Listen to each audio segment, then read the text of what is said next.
இன்னொருத்தர் புதுசா வந்துட்டார், பாரதிய ஜனதா கட்சியுடைய தலைவர் அண்ணாமலை. இவரு அதிமுக 2024 ஒழிக்கிறாராம். நீங்க எப்படி ஐபிஎஸ் படிச்சு போனீங்களோ அது மாதிரி அப்பாயின்மெண்ட்ல வந்திருக்கீங்க, கொஞ்சம் கவனமா பேசுங்க.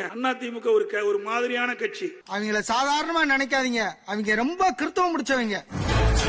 ஒருத்தன் நீர் கடுப்பு, ஒருத்தன் சல்ல கடுப்பு, இன்னொருத்தன் வகுத்து கடுப்பு. ஒரு மனுஷனுக்கு இந்த 3 கடுப்பும் சேர்ந்து வந்தா என்ன சார் ஆகும்? ஏ அப்பா, இந்த வயசுல இவர் என்ன செஞ்சாரு? இவரே தெரியாதா? யாருக்கும் அஞ்சாமல், யாருக்கும் அடிமை இல்லாமல் பிறகுதான் முதலமைச்சரான. உன் கதை என்னடா காரி துப்புற மாதிரி இருக்கு? 2021 520 அறிவிப்புகளை வெளியிட்டு 520 அறிவிப்புகளை வெளியிட்டு